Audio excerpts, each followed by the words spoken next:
And so, it begins.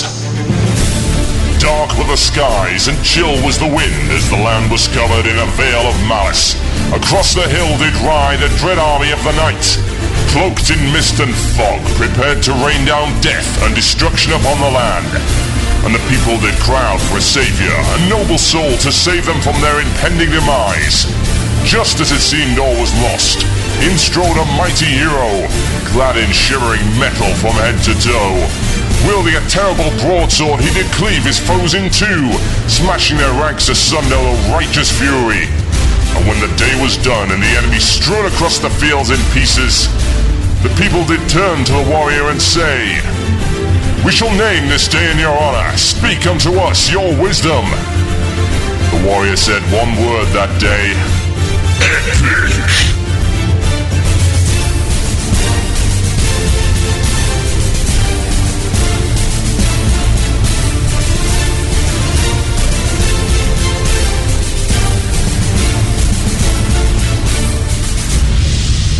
One man, one Murloc, one giant angry badger.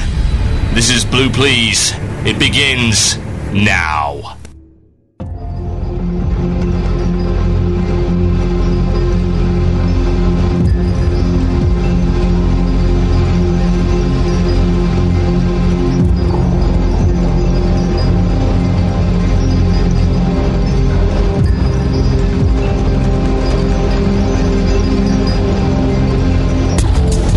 Yes, indeed, folks. Welcome to Blue Please here on WoW Radio with myself, Total Biscuit. Yes, the show is here, and I've got a few things to say before I go on with the wonders that we have on for you, the show today. That wasn't really quite the right sentence, but the words are in there. If you jumble them up, you can form a popular phrase. It'll be great. So yeah, first thing is first, I've got to tell you about something, and that's that this is the last time that Blue Please will be airing at this time.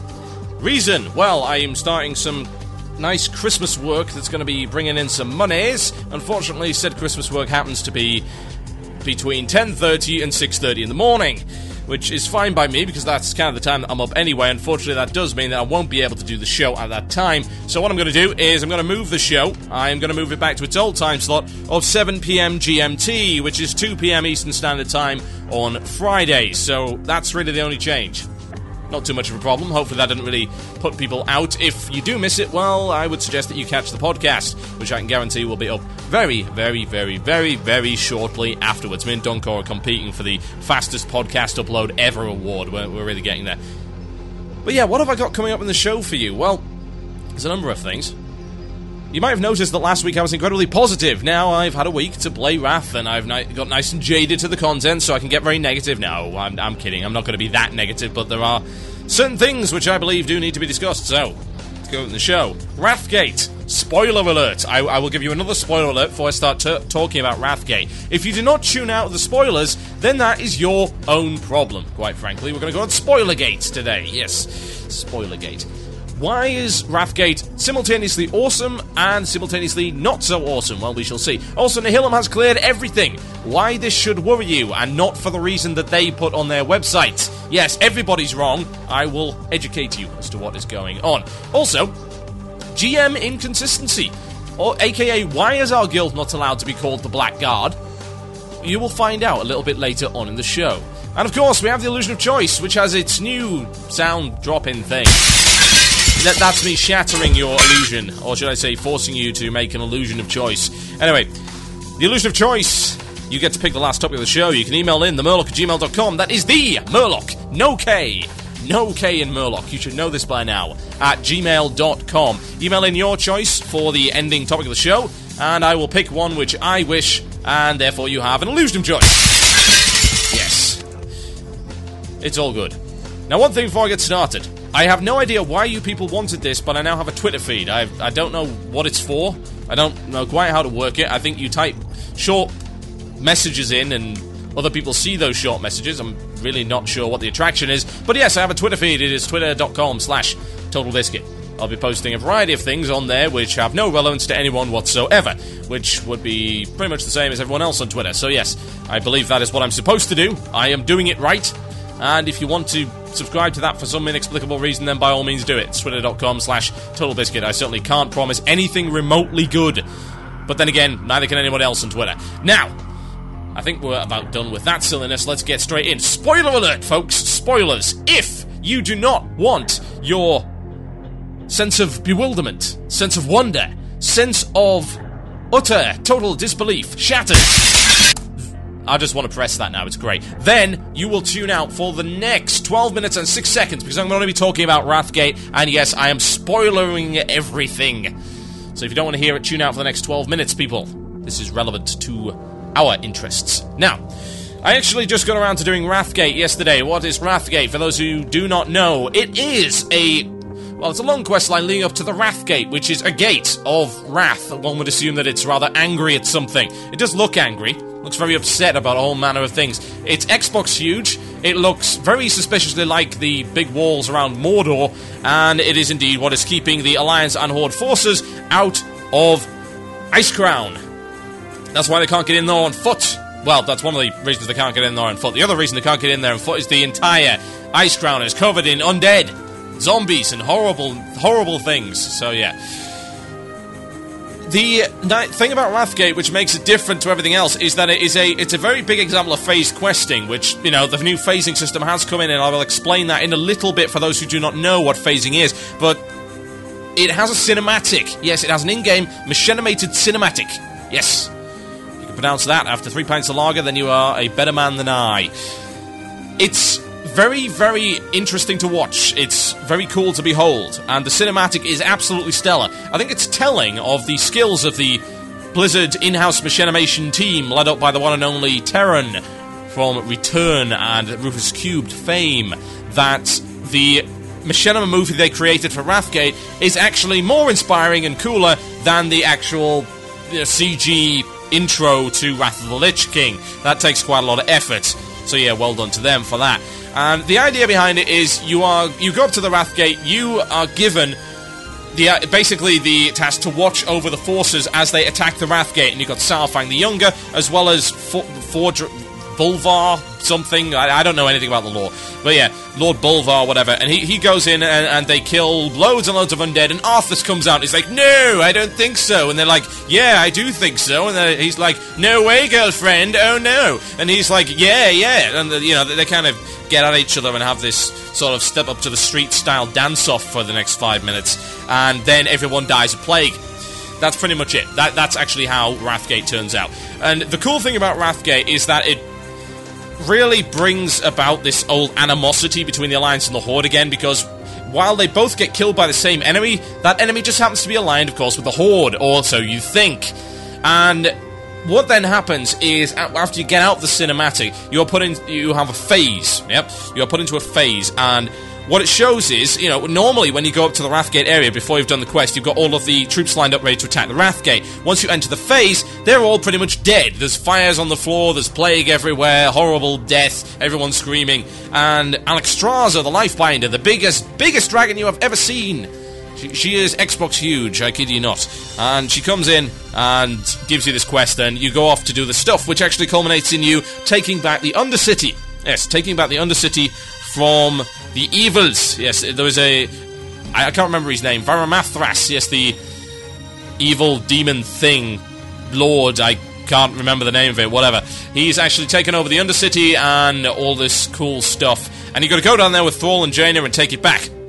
And you think, that sounds awesome! Until you realise it's actually really not very interesting. And that's incredibly unfortunate. Now, the reasons why it's not very interesting is because you'd think this would be something of a big pinnacle moment. You kind of like a mini solo raid encounter. You'd have to do all these kind of things. But no, you're invincible! At least you might as well be invincible. And all that basically happens is you're stuck in there for half an hour seeing wave after wave after wave after wave of elite undead, which of course you could barely do any damage to, but they can't hurt you because you're getting healed for like 9999 a second, thanks to this crazy aura that you have. You sit there, either AoEing doing damage or not. It really doesn't make a blind bit of difference one way or the other. You can't lose the event, at least not as far as I can tell. You battle your way through to Varamathras. You hear this like, you have failed me, Varamathras. Justice should be met indeed, etc., etc. You kill Varamathras, and then that's the end of it. And you get a blue for it. Yay! Underwhelming! I'm sorry, I no doubt people are going to disagree with me. This is going to be the disagreement show. I can guarantee it. Loads of people are going to disagree with almost everything I say on this show, and that's fine, because that's making you think. And you better have good responses for me. 1 letter, 1 word, 1 letter responses, yeah. I want a J. That's my 1 letter response to you folks. You can send them to themurloc@gmail.com if you so wish. But anyway, the point is that the quest is not very interesting, and there's no challenge. Why is there no challenge? Because you cannot die! Unless you screw up, which actually can happen, because the thing's slightly buggy and Thrall doesn't appear for like 5 minutes. And you can't find him, and there's no way actually out of the Undercity once you go in there, because they took all the lifts out and replaced them with spiky pits, which is in itself relatively amusing. At least it would have been had they not put in this blowy thing. So it's like spiky pits. Oh look, the power of wind. Like, where did that come from? For one thing, there's no blower down there. It's not like MDK. You can't get your coils shoot out. It doesn't happen. So you drift down there, avoid the spikes because you see them coming a million miles away. So it's not like, oh look, we'll catch the unwary. No, you won't catch the unwary because the spikes can't actually kill you. Yay! Ugh. It's such a wasted opportunity in my opinion, it really is. It would be nice to have something that's genuinely challenging for a change. You would have thought that would be it. You know, you'd have to be careful, you know, maybe learn the encounter, and if you screw up, maybe you're going to do it again. That's how you do it in instances, and it is an instance. It's a phased instance, but it is an instance nonetheless. That's how you should be doing it. As far as I'm concerned, you should be doing Wrathgate in a group. You know, make it an actual one-off instance. Why not? Because that's effectively what it is anyway. But no, you can't actually screw it up. You're just being effectively given welfare epics for doing absolutely nothing. Admittedly, they're not epics, but they're kind of the best item that you do get. At least at that point in the game. And good lord, the itemization sucks. But that's something we'll cover in a future show. Anyway, phasing is an incredibly cool technology. And what I must say about the whole cinematic is that it is so damn awesome to see some actual story progression within the game. Phasing has brought in this unique opportunity to do that. And it's great. I love it. I think it's absolutely stellar. And it needs to be used more.